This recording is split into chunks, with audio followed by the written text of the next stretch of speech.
because all they were used to hearing was English spoken with different European accents, not English spoken with an Asian accent. I know, it's just easier to hold it. Also, I can't see very well either, so it doesn't help.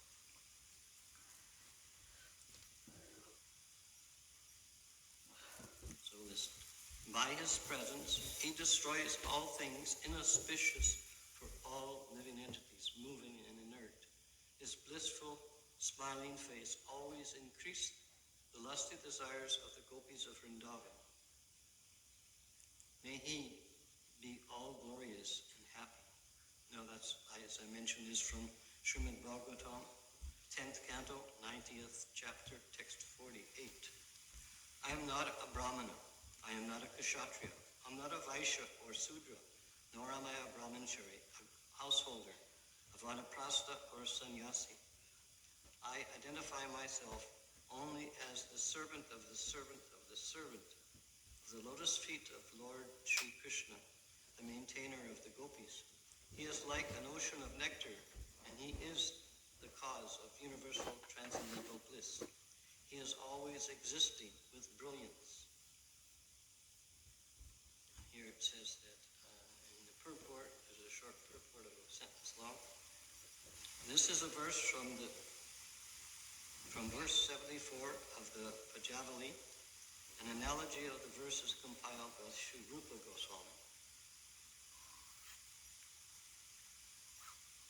Now, Lord Chaitanya himself didn't write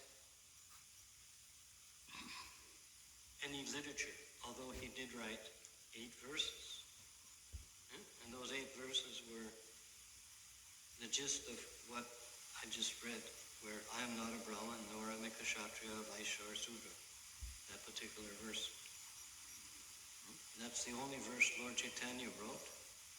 And he instructed his followers all to write expansions of his philosophy as they had learned from him. So then there are so many books like the Pajavali by Sri Rupa Goswami and so many other Vedic style literatures. Now these weren't written during Vedic times, but were written when Lord Chaitanya was present, so that's about 540 years ago, roughly. So let's see here, text 81. Having recited all these verses from the scripture, the Lord again offered his obeisances, and all the devotees with folded hands also offered prayers to the Supreme Personality of Godhead.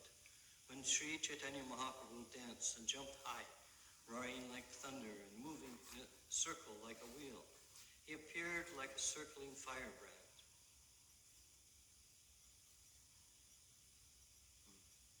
Purport. If a burning cinder of a firebrand is whirled about very swiftly, it gives the appearance of a circle of fire. This is called alata kara or alata chakra, a firebrand circle. Well, this circle is not actually made of fire, but a single fire in motion. Similarly, Lord Sri Krishna Chaitanya, Lord Sri Chaitanya Mahaprabhu is as a single personality, but when he danced and jumped high in a circle, he appeared like the alata chakra.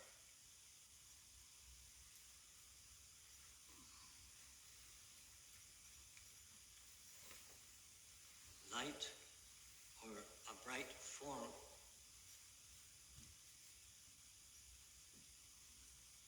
is very special for the mentality of the human beings. Just like in the temple room here.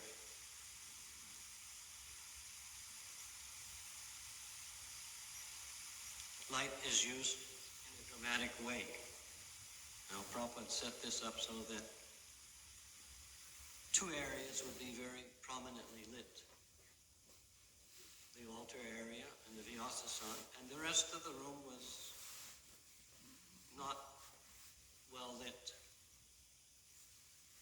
This is to draw one's attention. Because generally, like the fly, we orientate ourselves to the source of the light.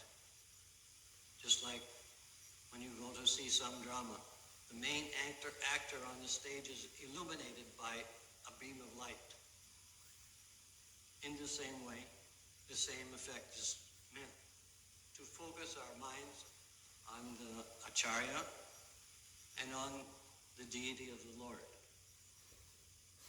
And so if the whole temple room is brightly lit as the altar and the Lord, our attention wanders all around the room. So in the same way, Lord Chaitanya is described like a firebrand. Just like if you take, say, a lamp and move it very swiftly around in a circle, it looks like there's a circle of fire, when actually there's only fire in one place. But because we're moving it, our eyes are slowly adjust to its movement around.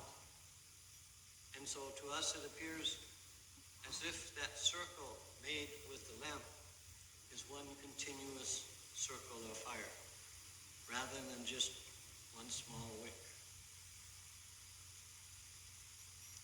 So our senses can be apparently deceived very easily.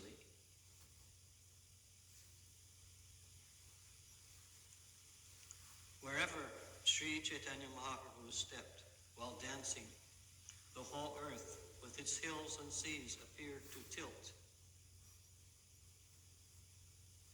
When Chaitanya Mahaprabhu danced, he displayed various blissful transcendental changes in his body. Sometimes he appeared as though stunned. Sometimes the hairs on his body stood on end. Sometimes he perspired, cried, trembled, and changed color. And sometimes he exhibited symptoms of a helplessness, pride, exuberance, and humility. Just like at the back of the temple room, there's a picture of Lord Chaitanya caught in a net. Some fisherman was fishing in the Ganges, and he pulled his net up, and Lord Chaitanya was in the net.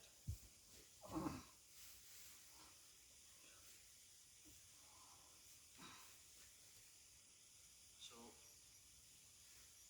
these features of Lord Chaitanya, when that fisherman saw him, he saw him with his arms and legs and body parts almost torn apart from the rest of the body.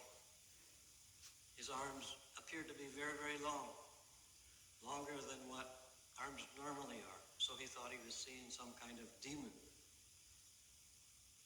that he had brought from the depths of the water. Of course, when we read that particular story, we are told that the fisherman brought a Brahmin to see this form of Lord Chaitanya, and the fisherman recognized, oh, this is someone exhibiting ecstatic symptoms. And so the Brahmin calmed the fisherman down and relieved him of his anxiety. And he also, the Brahmin also,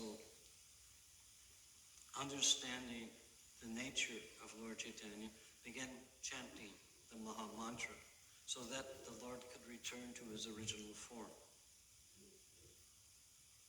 So many things happen with Krishna in his various different incarnations that are not conceivable by common understanding, and therefore many perceive what is written in the Vedic literatures as some kind of mythology, something that someone has imagined, because it doesn't seem practical.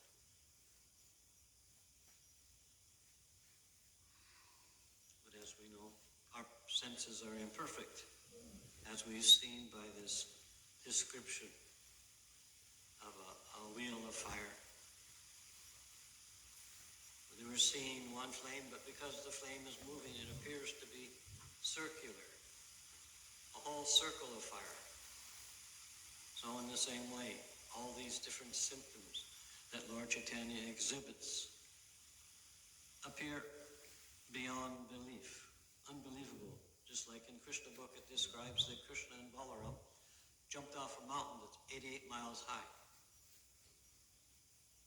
But on the earth, there are no mountains that are 88 miles high. So they say, oh, this is just some kind of mythology. Of course, we know that mountains don't stay the same size all the time. There's like the tallest mountain in Canada is called Mount Logan. And every year, it grows 5 millimeters in height. And some of the other mountains are getting shorter. Now, Mount Logan is getting higher because the continental plates underneath the earth and underneath the ocean are coming together and forcing, where they meet is being forced up in the air.